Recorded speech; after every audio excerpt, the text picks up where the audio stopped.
Today, I'm going to stimulate your minds and get the blood pumping really good throughout your body. We're going to talk about the used RV market and the complications of it right now. And the reason why we're talking about this is a lot of you, and I'm not talking about a small amount like 3 or 4, a lot of you have reached out to me through email, direct message, and other avenues asking me, hey, how come we haven't seen you film a lot of pre-owned motorhomes or travel trailers, fifth wheels, etc.?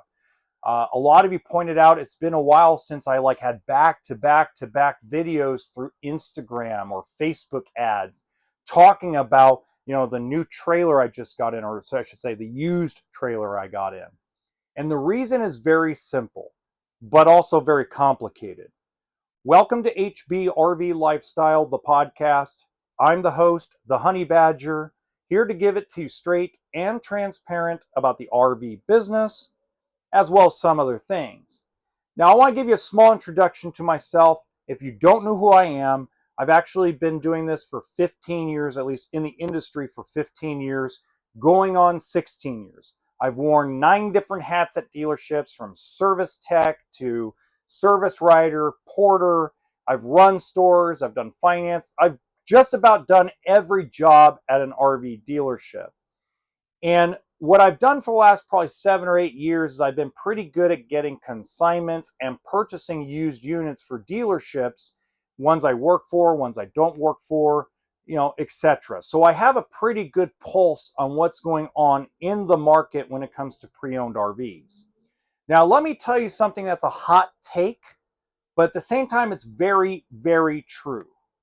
There are more buyers in the RV market when it comes to pre-owned than there is inventory. Let me say that again, and I'm going to say it a different way. There is not enough used inventory available for sale compared to how many buyers there are when it comes to the pre-owned inventory. But there's a difference. We had the same kind of problem, obviously, during COVID. But this is a very different buyer group. This buyer group is extremely patient, well-educated, and they do their homework on what these actually sold for brand new. I'll give you a great example. I sold a 2015 motorhome recently, Class C motorhome, that sold brand new for $55,000. You could simply do your homework and Google what something sold for brand new just to get yourself a gauge. Now, when you go look at that same year model or similar motorhome on the actual RV Trader, Craigslist, Facebook, most private sellers still want $70,000+ for a motorhome that sold for 55 grand brand new. I know. Take a minute and take that in. So when I got a motorhome that the young lady who consigned it with us understood what she originally paid and that she was going to take a hit compared to what she paid for it brand new, 10 years of depreciation, when I had it priced perfectly to what the market is actually bringing, we had over 65 people reach out in a 5-hour period trying to buy that motorhome sight on scene. And they weren't dealers. They were actually people in the market. Imagine that. A 25-foot Class C motorhome with less than 50,000 miles, pretty good shape, everything works. The exterior was a little beat up, but the interior was in great shape. We sold it for a lot less than what the lady paid for it brand new, and listed it for a lot less than what folks want for that type of motorhome, and it sold within a day.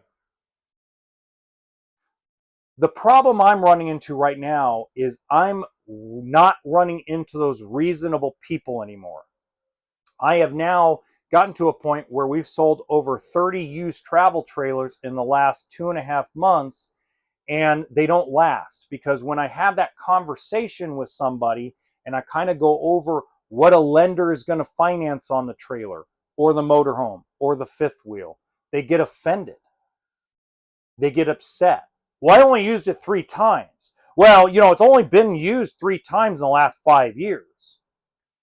People don't care. That's actually scary. When you didn't use the trailer for but 3 times in a 5-year period, that's scary. That's not a good thing.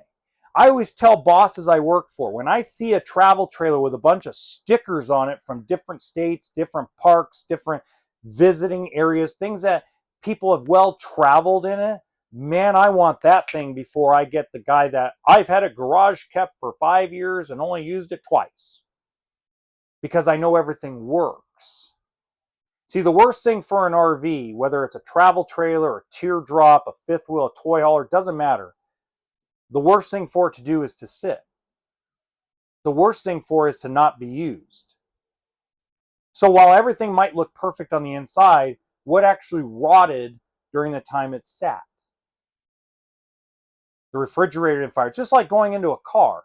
You go into a car that's been sitting in a garage for 10 years and never been started, or it's been started but it's never been driven. Do you think there's going to be more problems with that car or the guy that put 100,000 miles in the car in a 4-year period? So I know that's a bad example overall, but the reality is what private sellers want for their used RVs, their used travel trailers, toy haulers, fifth wheels, motorhomes, etc., is beyond what the market actually is bringing. I have a guy that just wanted to have an argument with me today. The argument was, well, I've only used a toy hauler 1 time in 5 years. Okay, what'd you pay for it? 30 grand. Great. Why are you asking 40? Because it's never been used and there's nothing priced at 40 grand. So I start sending him links to similar products to his that are priced under $40,000 that are either a lot newer or brand new and still want to have the argument with me. The perception of the private party market is delusional in a lot of respects.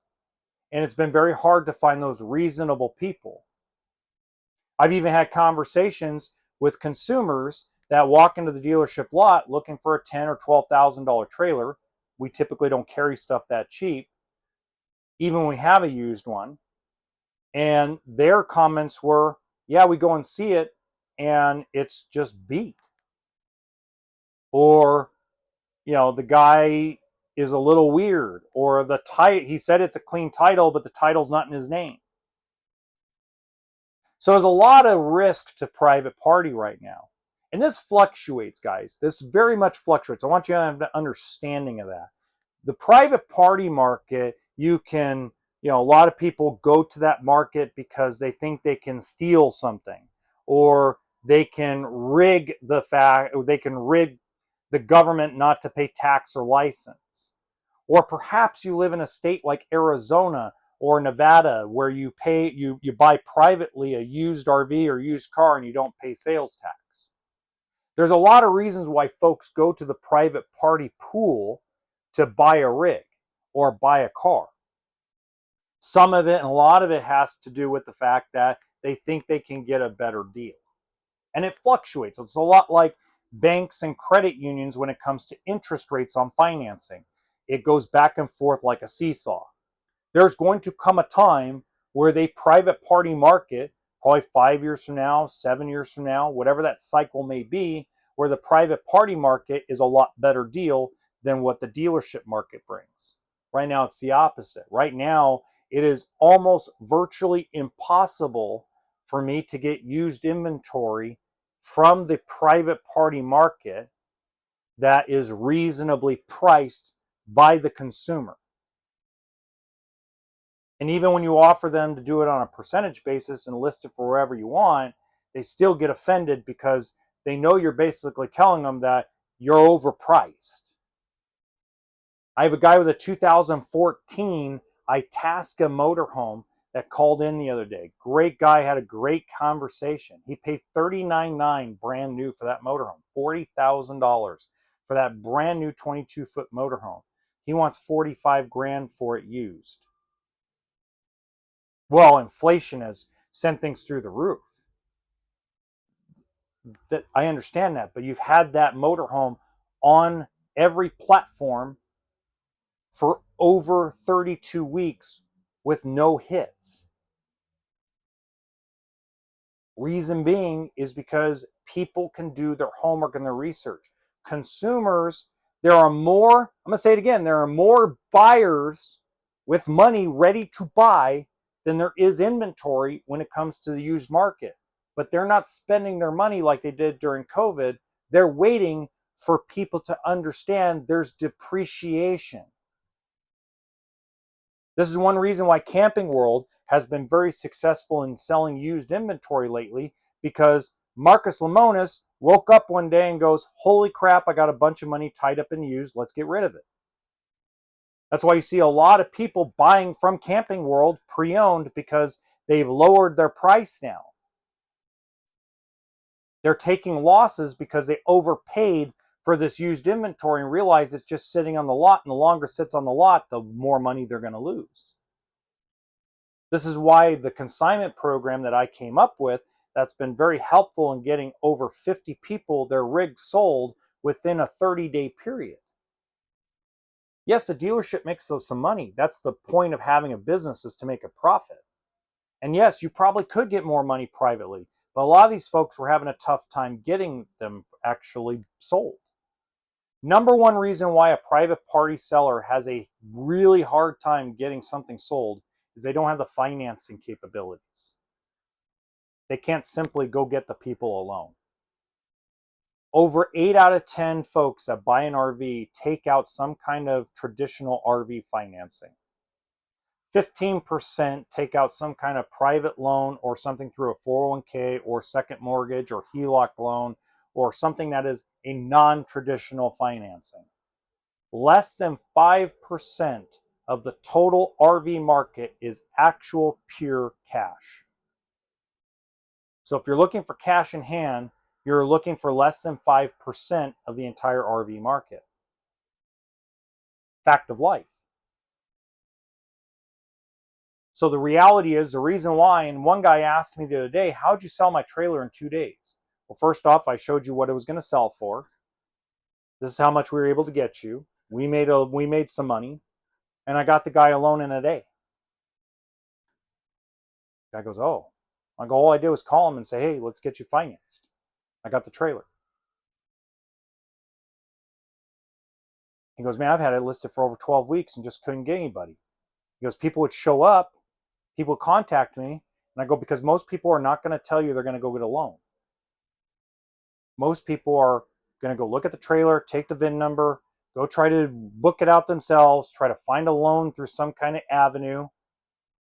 And then when they have a tough time, when they either have to come up with more down payment, or there's something a lender requires that they don't have, it becomes tough. While it's easier for a dealership who has the financing already set up. This is the toughest part about selling your rig privately. It's different with a car. Cars and motor vehicles of that sort, like trucks and vans and things of that nature, not RV vans, but regular vans, the reason why it's easier on the private party market is because you could take the VIN number, go walk down to your bank, and get a check with zero down.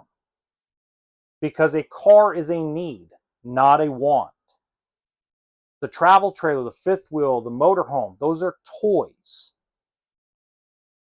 And toys are financed differently than a car that you need to go make money.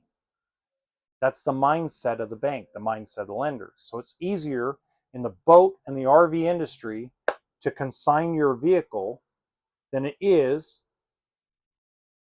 to sell it on your own. So it's just a matter of, in conclusion, it's just a matter of these folks right now on the private party market that I'm trying to get consignments and buy inventory from, the spread between what they're asking and what the actual retail value, not the wholesale, the retail value of their rig is so far out of whack. And I'll just leave it at that. So, by the way, if you want more about financing RVs, check out the video right here. I believe that will be very, very helpful to you.